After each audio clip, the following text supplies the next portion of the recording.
Theme park with Freudian themes, aptly named.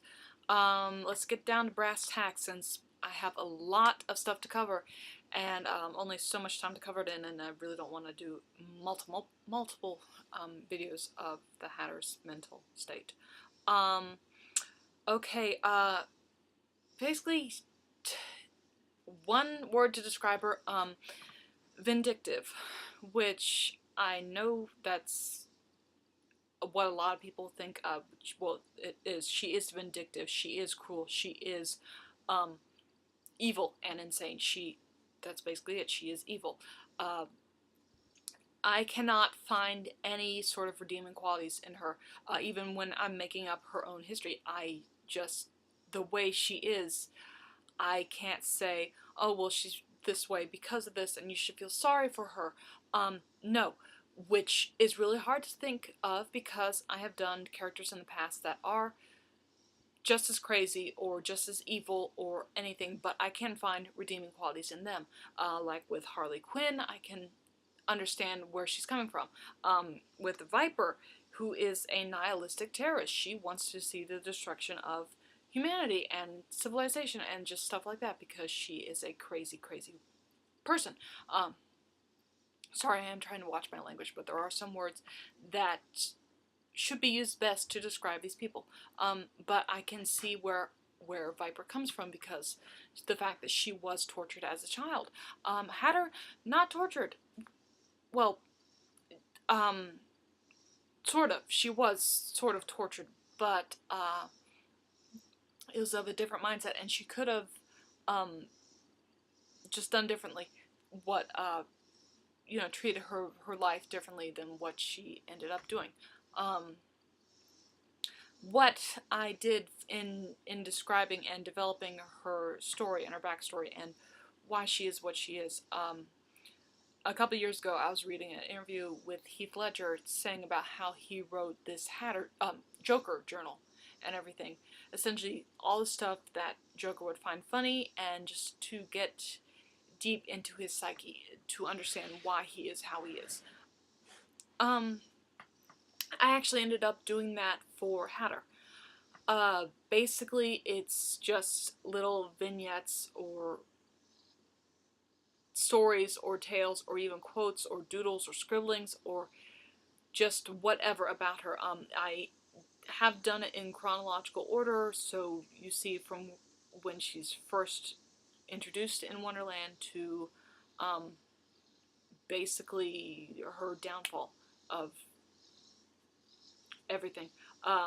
So you get to see, from point A and point B, her transition, why she is what she is. I even included little things like why she is the Hatter, and her relationships with all the other citizens of Wonderland. And it's interesting because one of the things I found out, because when I'm writing, I don't personally know what is going to be said, but my character does know what's going to be said, which I'm sure sounds really, really weird, and almost crazy, and I'm sure people are thinking that right now. But the Hatter, I separate myself from her because it's healthy for my mental state, and plus thinking like her 24/7 is not really helpful. But there'll be times when I'm just essentially sitting up there sewing and everything, and she would mentally poke me in the head and say, "Hey, you need to write this down. I've decided I've just remembered something else, like how she became the Hatter, or why she's treated like this, or the simple stupid fact that well, it's not stupid. It's interesting. One of the things she told me was that Hatter doesn't cook. She makes all the drinks and everything, but she doesn't cook. She leaves that up to Morris. And apparently he makes some really good cranberry orange scones. I don't know why, but she insists on that, and I just go with the flow.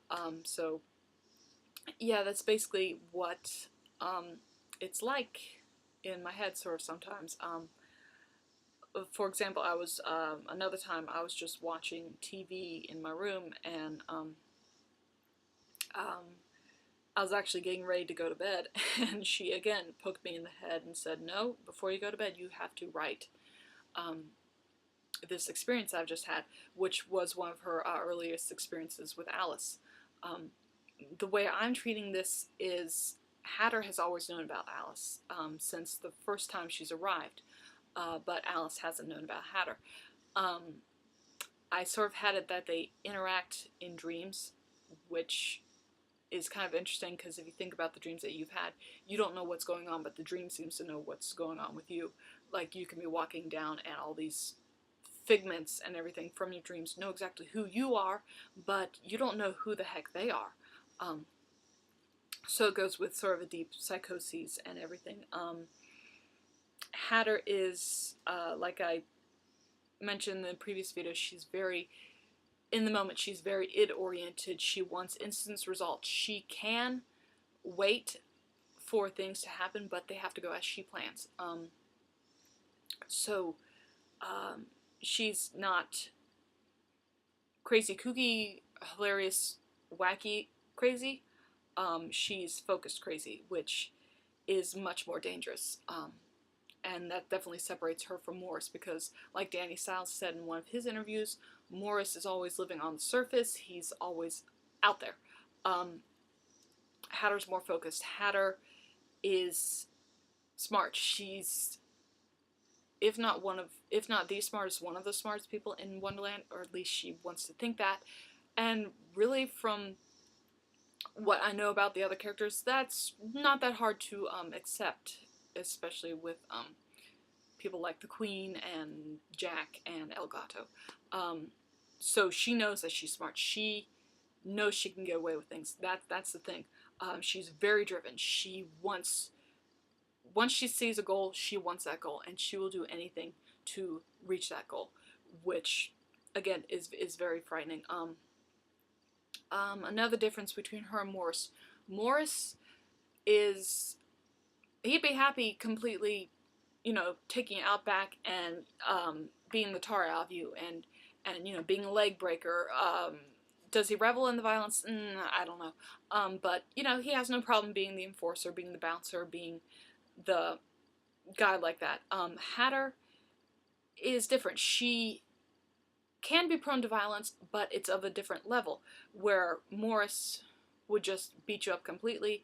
Hatter would break a finger and then ask you the question, and if you didn't give her the answer that she wanted, she'd break another finger, and so on and so on. So it's a little precise pain. That's how she is. That's how focused and everything. And I can even right now as I'm talking, I'm getting into sort of her mindset, the fact that she really doesn't care. She doesn't love. That, and that sounds really, she can desire, she can lust after stuff, she can demand things, but the love that Alice and Chloe, the mother-daughter thing, she doesn't have that. And I think I'm not sure because I haven't gotten that part in the journal yet, but which is really funny, but I'm not sure if she can't understand it, can't grasp it, or she doesn't care, or she actually reviles it. I have a sense that she hates Chloe because, again, going back to her relationship with Alice, any good things that Alice has, I have the idea that it brings Hatter pain, whether it's physical or mental. You know, headaches, maybe a burning sensation. It's just a buzzing in her head or something like that. It's just constant irritation that she has with Alice. So Alice being happy with Chloe means intense pain for the Hatter. And oh my god, I can't believe I've almost done 10 minutes of this. But that gives you a basic taste of what her mental state is. If you guys want to know more about this, I will gladly do another video about her mental crazies and everything. But if not, I'm going to leave it as is because, like I said, I can go on forever. So, I guess we'll wait and see it for the next video, okay guys? Bye.